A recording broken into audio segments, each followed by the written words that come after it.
Get to know Dr. Delene Musielak. She's a board-certified physician, host of the Dr. Mom Show podcast, and an amazing wife and mother to triplets. Dr. D, aka Dr. Delene Musielak, Dr. D, mom of three. It is a pleasure to invite you to the Chandria Show. How are you today? Good. Thank you. I'm so excited and honored to be here. My pleasure. Well, let's dive on in and talk about you, my dear. Who or what inspired your career in medicine? Well, I think my grandma is who I'm going to give credit to. My family have no physician. I'm the first doctor in the family, so proud of that, and hopefully I'll start a little line of something. But my grandma, she had diabetes, blood pressure, and when she lived with us, I always just enjoyed taking care of her, and I always knew I wanted to do something where I helped people, and I just had so much fun taking care of her. And I remember running up and down the steps, doing everything for her when I was younger. So definitely my grandma. Oh, that is a beautiful story. And then how did you pick your specialty? Was it a special affinity for your specialty? Well, I'm glutton for punishment. I am dual boarded in internal medicine and pediatrics. So I studied two specialties and then boarded in both. I knew I wanted to do pediatrics because I've always just loved kids. There's just something about their innocence and being the one to help. But then when I did my rotations, I also fell in love with the geriatric or the older population. So obviously I wouldn't get that if I did pediatrics. And when I finished up medical school, I found out there was this special combined program that you could do, and you would be able to specialize in both internal medicine and pediatrics and be able to take care of everybody essentially. So even though the training was a little longer, a little bit more rigorous, I think it was worth it because now I get to take care of everybody.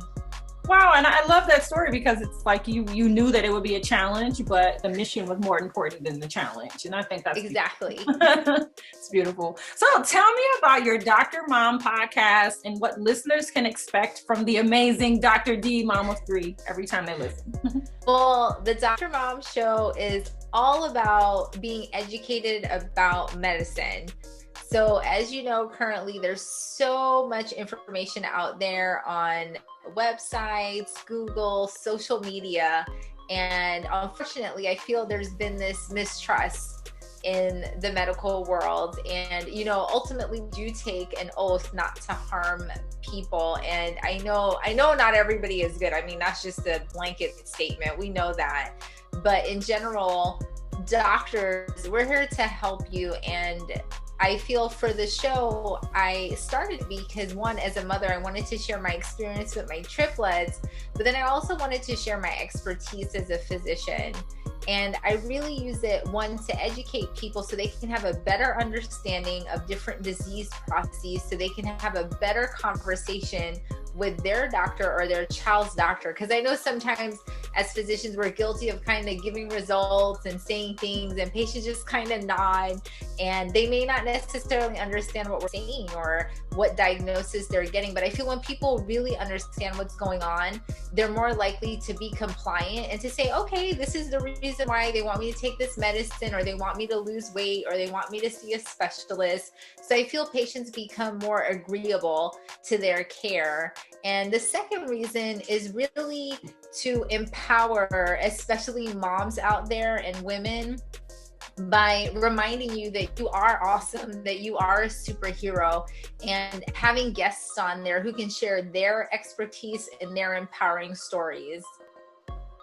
I think that's phenomenal. And I love that your mission is to simplify the medical process or the understanding for patients, because it can become overwhelming sometimes if you're at the doctor and then you're at home Googling, or you're on that's right. And, you're trying to figure out, and, the expectation is that your physician would be the one to kind of break things down.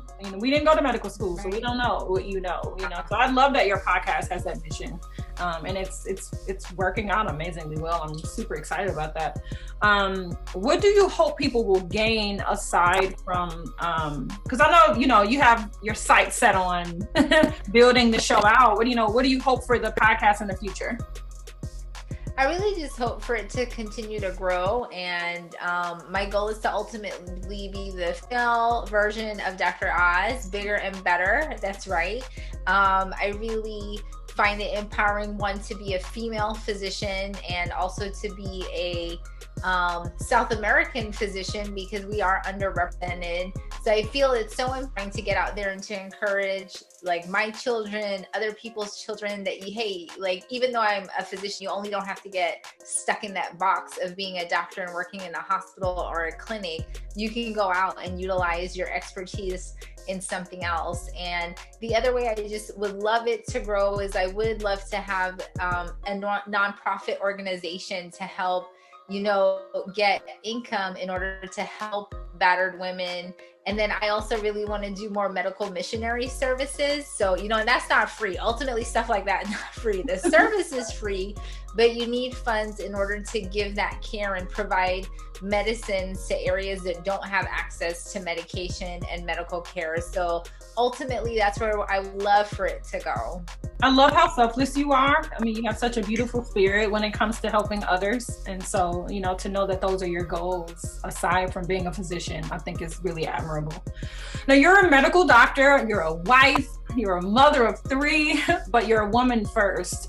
How important is it for women to practice self-care, in your opinion? That's right. How important is it for women to practice self-care, in your opinion? It is of the utmost importance. I have a book that I'm currently working on that I'm calling it Dr. Mom's Mommy Guide, but that's not the official title. And my first chapter is all about putting our oxygen mask on first. If you've ever ridden a plane, you know that the instructions they give you is essentially save yourself or you can save somebody else. Because if you aren't saving yourself or taking care of yourself, you can't take care of your child or the passenger who's sitting next to you. And the same thing applies for us as women. We are so amazing at putting ourselves on the back burner. We're awesome at that. We're like Emmy Award winners at that. And we always leave our health, our self-care on the side. And it's usually until we're super sick and literally can't get out of bed that you're like, hey, I probably need some help. But it is so important. I call it me time. And there's 2 ways in my book, I talk about the 2 ways that I really encourage women to take me time. Either if you do it daily, taking 30 minutes, like 15 to 30 minutes, and you just do your thing, whatever it is, sitting outside, reading a book, listening to music, watching a show that you enjoy, doing your nails, whatever it is. Or you can do what I call bank that time, and then take 1 day of the week and like go out by yourself, go shopping, get yourself, whether it's something little, you can go to the dollar store. I love the dollar store. You can go to the dollar store if financially you can't just go out and buy something big. But just taking that time, getting a massage, again, taking a longer walk, just something that is relaxing and takes you away from all our responsibilities. Because as we know, women, we carry ourselves, we carry our spouses, we carry our husbands, we carry our family, our family's family, we're carrying the world essentially. So it's so important, because if we're not well, just think about it. Who's going to do and take care of everything that you're doing if you're not well and something happens to you? Absolutely. You want to take care of your family, but like you said, put your oxygen mask on first. That's right. Save yourself first. Now, over time, how does burnout, stress, and anxiety affect the body physiologically? Because we think we can carry stress well, we think like I'm stressed, but I got it. But we don't know sometimes what's going on internally. So we'd love to. For sure. There's so many hormonal changes. And hormones ain't no girl's best friend. You know what I'm saying? Some diamonds are, but not hormones. But let me tell you something. When stress is kicking in and we're burnt out, or our hormones completely increase, and the biggest one is cortisol. And everybody knows cortisol is bad because that just goes with like more adipose tissue or fat tissue. That increases our mental anxiety, it increases the risk of depression. So we end up metabolizing slower, so we gain weight.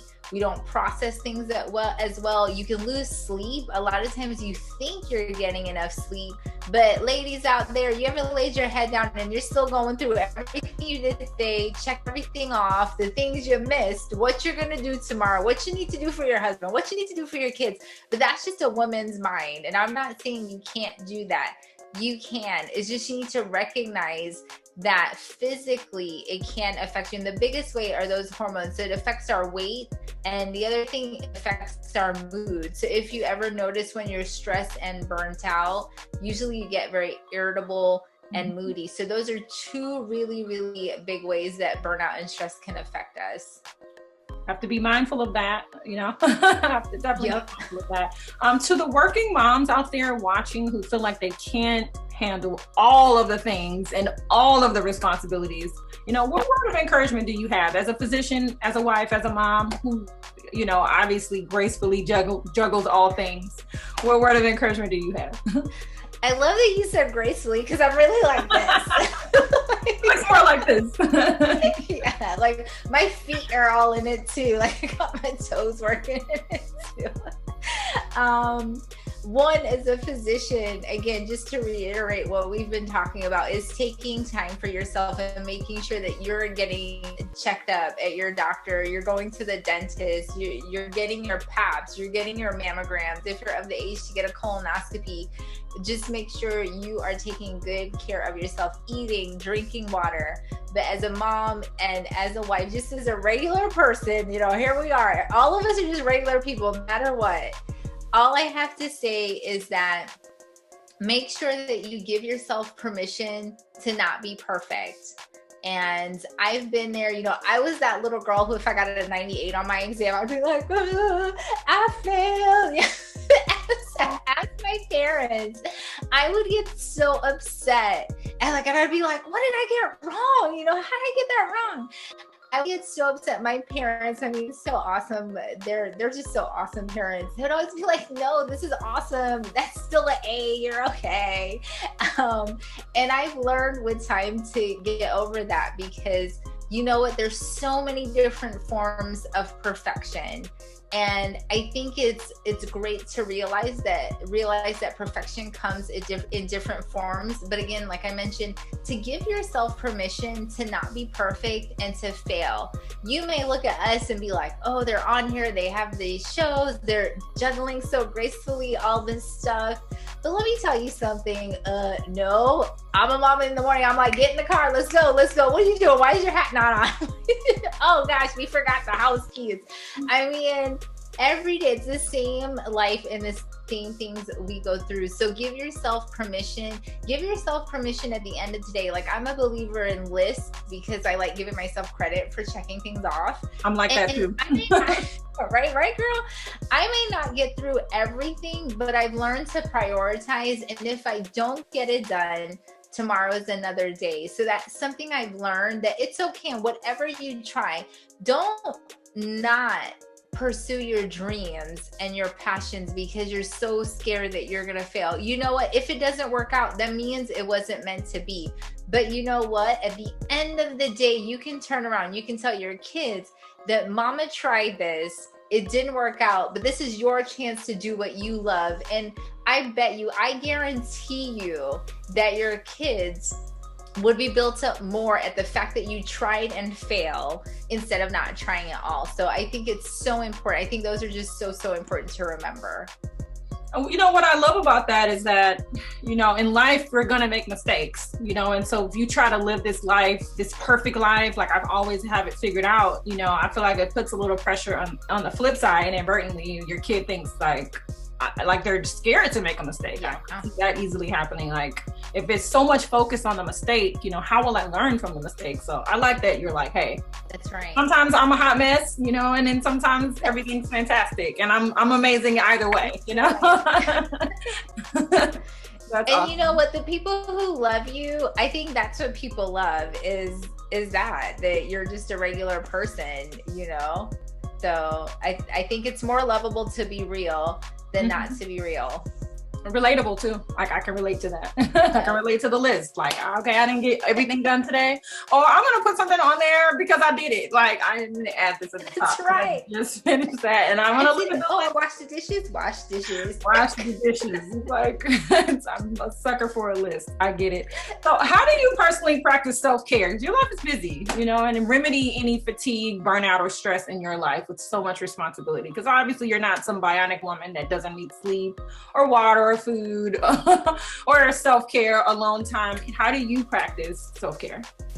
Yes, so I'm definitely not a morning person. If you guys can wake up early, if you read books by like CEOs, almost every CEO like wakes up early. Yeah, not this one. I'm more of like a late night, I'm totally like a night owl. That's when I get my work done. But I usually try at least to exercise like 4 to 5 times a week. Sometimes it's harder depending on my schedule. And then before I go to bed, once I put the babies to bed, I always just have some time to myself, either if I hang out with my husband before and then I have some me time after, or do my me time first and then hang out with him. Because you ladies out there, make sure, especially if you have kids, make sure you're making time for your spouse too.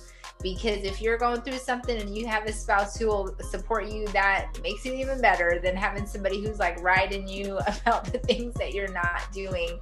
So make sure you're investing time into your relationship too. But I just fit it in there. I always pray in the car. I'm always on the run, but I always make sure that I make time to pray. Normally in the morning, it's in the car. But in the evenings, part of my me time and self-care time is reading my Bible and praying. Oh, beautiful. My gosh. Well, I want to thank you so much, Dr. D, for being my special guest on the Chandria Show. You are truly an inspiration.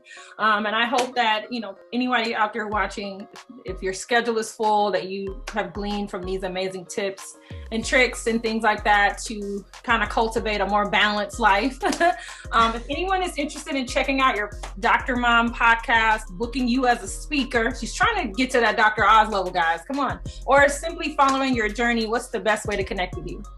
Yes, of course, my website, that's www.drdelenemusielak.com. And then, of course, the podcast is on all the podcast platforms, including Apple Podcasts, Spreaker, iHeartRadio, Spotify. So you can join me there. And then feel free to email me. I love it when people email me. I love getting topics that you want me to cover on the show. And that's drmomshow@gmail.com. And then of course you can connect with me on Instagram at drmom_show. And I'd love to hear from you. I love, like Chandria said, that's right, we're coming up there to Dr. Oz female level. And just speaking about wellness, family, leadership, women empowerment. I just love that stuff so much because I think now more than ever, people need to hear that message. Absolutely awesome. Well, thank you again, my dear. It's been a pleasure. This is not the end for us. We'll be working together again and again and again. So thank you so much for being my media sister. Thank you so much. Take care.